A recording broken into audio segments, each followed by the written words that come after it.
தளபதி விஜயுடைய ஜனநாயகன் படத்தை எடுத்துக்கிட்டோம் அப்படின்னா இந்த படத்துடைய ஆடியோ லான்ச் வந்து டிசம்பர் 27 நடக்க போகுது அப்படிங்கறத நம்ம ஏற்கனவே சொல்லியிருந்தோம் இல்லையா. சோ டிசம்பர் 27 மலேசியால அந்த ஆடியோ லான்ச் வந்து பாத்தீங்கன்னா நடக்க போகுது. அண்ட் இப்ப வந்து பாத்தீங்கன்னா இந்த ஆடியோ லான்ச்சுக்கான ஒர்க் வந்து பாத்தீங்கன்னா ஸ்டார்ட் பண்ணிட்டாங்க. ஒர்க் வந்து பாத்தீங்கன்னா கிராண்டாவே போயிட்டு இருக்கு. அண்ட் இந்த வாரம் வந்து பாத்தீங்கன்னா இந்த ஜனநாயகன் படத்துடைய ஆடியோ லான்ச்சுக்கான அனௌன்ஸ்மெண்ட்டை ரிலீஸ் பண்ண போறாங்க அப்படிங்கிற மாதிரி நியூஸ் கிடைச்சிருக்குங்க. சோ இந்த வாரம் எண்டுக்குள்ள வரலாம் அப்படிங்கிற மாதிரி சொல்றாங்க. சோ இதுக்கான அபிஷியல் அனௌன்ஸ்மெண்ட் இது வருது அப்படிங்கறத வெயிட் பண்ணி பார்க்கலாம். அண்ட் இந்த ஜனநாயகன் படத்துடைய செகண்ட் சிங்கிள் வந்து பாத்தீங்கன்னா டிசம்பர் 4 ரிலீஸ் ஆக போகுது அப்படிங்கறத நம்ம ஏற்கனவே சொல்லியிருந்தோம். சோ அந்த சாங் வந்து பாத்தீங்கன்னா பீஸ்ட் மோடு ரட்டாட்டா மாதிரி ஒரு எலவேஷன் சாங்கா இருக்கும் அப்படிங்கிற மாதிரி சொல்றாங்க. சோ அந்த சாங் எப்படி இருக்க போகுது அப்படிங்கறத வெயிட் பண்ணி பார்க்கலாம். எஸ் ராஜமௌலி இயக்கத்துல மகேஷ் பாபு நடிக்கிற SSMB 29 படத்துடைய கிளிம்ஸ் வீடியோ ரீசெண்டா தான் ரிலீஸ் பண்ணியிருந்தாங்க. அண்ட் படத்துடைய டைட்டில் வந்து பாத்தீங்கன்னா நம்ம முன்னாடியே சொல்லியிருந்த மாதிரி வாரணாசி அப்படின்னு தான் வச்சிருக்காங்க. சோ இவங்க ரிலீஸ் பண்ணிக்கிற இந்த கிளிம்ஸ் ஃபுல்லாவே பாத்தீங்கன்னா VFX தான் வந்து செஞ்சிருக்காங்க. ஃபுல்லாவே பாத்தீங்கன்னா IMAX ஃபார்மேட்ல தான் வந்து எடுத்திருக்காங்க. இன்க்ளூடிங் இந்த மகேஷ் பாபுடைய கேரக்டருமே பாத்தீங்கன்னா VFX தான் பண்ணிருக்காங்க அப்படிங்கிற மாதிரி சொல்லப்படுது. சோ இது போக இந்த படத்துலயுமே வந்து பாத்தீங்கன்னா ஏகப்பட்ட VFX காட்சிகள்லாம் இருக்க போகுது. அண்ட் அதே மாதிரி இந்த படத்தை வந்து பாத்தீங்கன்னா IMAX வெர்ஷன்ல தான் எடுத்திருக்கோம் அப்படிங்கிற மாதிரி ராஜமௌலி வந்து பாத்தீங்கன்னா கன்ஃபார்ம் பண்ணிருக்காரு. சோ நம்ம ஏற்கனவே சொல்லியிருந்தோம் இந்த படத்துல ராமாயண கனெக்ட் வந்து கண்டிப்பா இருக்க போகுது அப்படிங்கறத நம்ம சொல்லியிருக்கோம். சோ அது இப்போ வந்து பாத்தீங்கன்னா இந்த கிளிம்ஸ்லயே வந்து ரிவீல் பண்ணிட்டாங்க. சோ ராமாயண கதையில நடக்கக்கூடிய ஒரு போரை வந்து பாத்தீங்கன்னா இந்த கிளிம்ஸ் வீடியோல காமிக்கிறாங்க. சோ அந்த இடத்துல மகேஷ் பாபுவும் இந்த படத்துடைய வில்லனான பிருத்திவிராஜும் இருக்கிற மாதிரி இருந்து காட்டுறாங்க. இவங்க எப்படி அப்புறம் அங்க போனாங்க அப்படின்னு கேட்டீங்கன்னா இதுக்குள்ளதான் பாத்தீங்கன்னா டைம் டிராவல் கான்செப்ட் வந்து கொண்டு வந்திருக்காங்க. சோ டைம் டிராவல் கலந்த ஒரு மித்தாலஜிக்கல் பிலிமா தான் இந்த படத்தை வந்து ராஜமௌலி பிரசன்ட் பண்ண போறாரு. சோ இது எந்த அளவுக்கு ஒர்க் அவுட் ஆக போகுது அப்படிங்கறத நம்ம வெயிட் பண்ணி பார்க்கலாம். அது எப்படி இவங்க டைம் டிராவல் பண்ணி அங்க போனாங்க அப்படின்னு பார்க்கும்போது இப்ப வாரணாசி தான் இந்த படத்துடைய டைட்டில். சோ இவங்க வந்து ஏதோ ஒரு விஷயத்துக்காக அந்த வாரணாசிக்கு போகும்போது அந்த இடத்துல இருந்து இங்க டைம் டிராவல் பண்ணி போற மாதிரி கூட இருக்கலாம்னு நினைக்கிறேன். அண்ட் அதே மாதிரி இந்த படத்துடைய கதைக்களம் வந்து பாத்தீங்கன்னா 2027 நடக்கிற மாதிரி செட் பண்ணிருக்காங்க. சோ இப்பொழுது இந்த படம் ரிலீஸ் ஆயிருக்கு வந்து பாத்தீங்கன்னா 2027 சம்மருக்கு ரிலீஸ் பண்றதுக்கு பிளான் பண்ணிருக்காங்க அப்படிங்கறத நம்ம ஏற்கனவே சொல்லியிருந்தோம். சோ அதனால அதை கால்குலேட் பண்ணி அந்த இயர் வந்து பாத்தீங்கன்னா மென்ஷன் பண்ணிருக்காங்க. சோ இந்த வாரணாசி படத்துடைய டோட்டல் டியூரேஷன் எவ்வளவு இருக்க போகுது அப்படின்னு பார்க்கும்போது இப்போதைக்கு வர நியூஸ் என்ன அப்படின்னு பாத்தீங்கன்னா 3 மணி நேரம் 20 நிமிஷம் இருக்கும் அப்படிங்கிற மாதிரி வந்து சொல்றாங்க. ஆரம்பத்துல வந்து நியூஸ் என்ன அப்படின்னு பார்த்தா இந்த ப்ராஜெக்ட் ராஜமௌலி 2 பார்ட் எடுக்க போறாரு அப்படிங்கிற மாதிரி நியூஸ்லாம் வந்தது. ஆனா அதுக்கப்புறம் நம்மளே கூட சொல்லியிருந்தோம் இந்த பார்ட்டை வந்து 2 பார்ட் எடுக்க போறதே கிடையாது, ஒரே பார்ட்டா தான் எடுக்க போறாங்க அப்படிங்கறத சொல்லியிருந்தோம். சோ அதனாலதான் பாத்தீங்கன்னா இவ்வளவு பெரிய டியூரேஷன் இந்த படம் வந்து வரப்போகுது. அண்ட் இந்த படத்துடைய ஹீரோவான மகேஷ் பாபுடைய பேர் வந்து பாத்தீங்கன்னா ருத்ரா அப்படின்னு இந்த படத்துல வைக்கப்பட்டிருக்கு.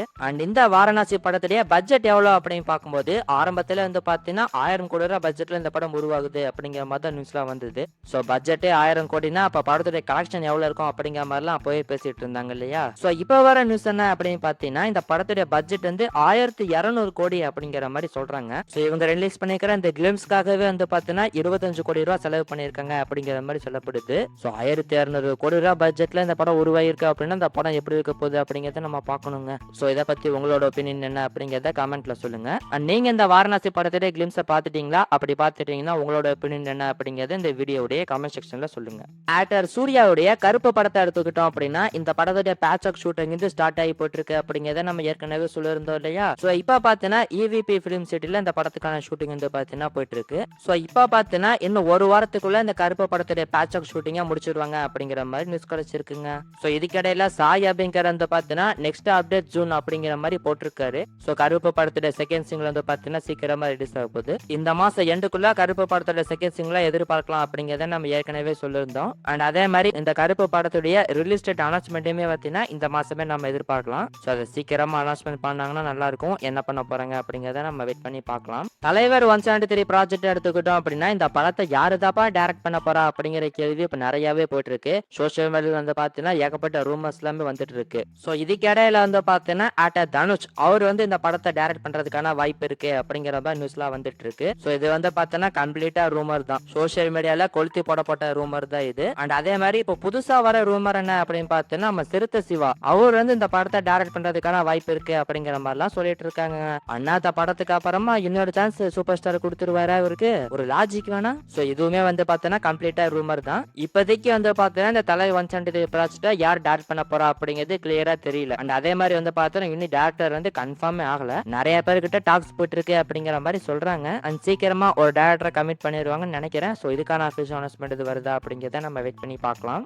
ஆக்டர் தனுஷ் வந்து பாத்தீங்கன்னா அடுத்ததா D55 அந்த ப்ராஜெக்ட் தான் ஸ்டார்ட் பண்ண போறாரு. இந்த மாசம் எண்டுக்குள்ள இந்த படத்துக்கான ஷூட்டிங் ஸ்டார்ட் பண்ண போறாங்க அப்படிங்கிறத நம்ம ஏற்கனவே சொல்லியிருந்தோம். ஆனா இப்ப தனுஷ் வந்து பார்த்தீங்கன்னா D54 படத்திலும் தேரே இஷ்க் படத்துடைய ப்ரொமோஷன்லயே பிஸியா வந்து இருக்காரு. ஸோ எனக்கு தெரிஞ்சு தேரே இஷ்க் படம் ரிலீஸ் ஆனதுக்கு அப்புறமா தான் இந்த படத்துடைய ஷூட்டிங் வந்து ஸ்டார்ட் பண்ணுவாங்கன்னு நினைக்கிறேன். மேபி டிசம்பர் ஃபர்ஸ்ட் வீக்ல இந்த D55 படத்துக்கான ஷூட்டிங் ஸ்டார்ட் ஆகிறதுக்கான வாய்ப்புகள் இருக்கு.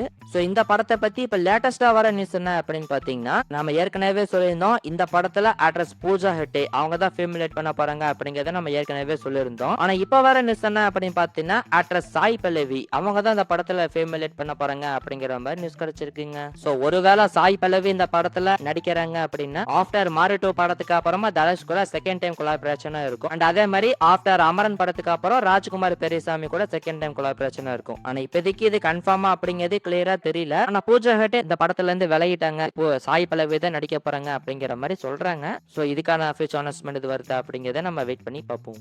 ஆக்டர் விஜய் சேதுபதி எடுத்துக்கிட்டோம் அப்படின்னா இப்ப பாலாஜி தரணிதரனோட இயக்கத்துல ஒரு படம் பண்றாரு இல்லையா? சோ அந்த படத்தோட ஷூட்டிங் வந்து பார்த்தா விட்டு விட்டு நடந்துட்டு இருக்கு. ஏன்னா ஒரு பக்கம் விஜய் சேதுபதி பார்த்தா பிக் பாஸ்டையும் பார்த்துட்டு இருக்காரு, இன்னொரு பக்கம் பூரி ஜெகநாத்துடைய ப்ராஜெக்டையுமே பார்த்துட்டு இருக்காரு. சோ அதனால அப்பப்போ வந்து பார்த்தா இந்த படத்தோட ஷூட்டிங் வந்து நடந்துட்டு இருக்கு. அண்ட் இந்த படத்துடைய ஃபுல் ஃபிளஜ்டு ஷூட்டிங் வந்து பார்த்தீங்கன்னா இப்போ பிக் பாஸ் முடிஞ்சவனே ஸ்டார்ட் பண்ண போறாங்க அப்படிங்கிற மாதிரி சொல்றாங்க. அண்ட் அதுல இருந்து இந்த படத்தை சீக்கிரமா எடுத்து முடிச்சிருவாங்க அப்படிங்கிற மாதிரி சொல்லப்படுது. சோ இதுக்கிடையில இந்த ப்ராஜெக்டை பத்தி லேட்டஸ்டா வர நியூஸ் என்ன அப்படின்னு பாத்தீங்கன்னா, இந்த படத்துடைய கதைக்களம் வந்து 1960 நடக்கிற மாதிரி இருக்கும், ஒரு பீரியடிக் பிலிமா தான் இது வரப்போகுது அப்படிங்கிற மாதிரி சொல்றாங்க. சோ இது கேட்கும் போதே பயங்கர இன்ட்ரெஸ்டா தான் இருக்கு. அண்ட் அதே மாதிரி இந்த படத்துல பாத்தீங்கன்னா லிஜோ மோல் ஜோஸ் அவங்க தானே ஃபீமேல் பண்றாங்க. சோ அவங்களுடைய கேரக்டர் வந்து பார்த்தோன்னா இந்த படத்துல ரொம்ப அமேசிங்கா இருக்கும் அப்படிங்கிற மாதிரி சொல்லப்படுதுங்க. ஜேபீம் படத்துல அவங்களோட ஆக்டிங் வந்து எப்படி இருக்கும் அப்படிங்கறத நம்ம பார்த்திருக்கோம். அண்ட் அதோட வேற லெவல் பெர்ஃபார்மன்ஸ் இந்த படத்துல கொடுத்துருக்காங்க அப்படிங்கிற மாதிரி சொல்லப்படுது. சோ அவங்களோட கேரக்டர் படத்துல எப்படி இருக்க போகுது அப்படிங்கறத வெயிட் பண்ணி பார்க்கலாம். சோ இதுக்கிடையில பார்த்தோன்னா இந்த படத்துக்கு சாய் அபியங்கர் அவர் தான் மியூசிக் பண்ண போறாரு அப்படிங்கிற மாதிரி நியூஸ் எல்லாம் கிடைச்சிருக்கு. இப்பெல்லாம் எந்த படம் எடுத்தாலும் ஒன்னு அனிருத் இருக்காரு இல்ல சாய் அபியங்கர் இருக்காருங்க.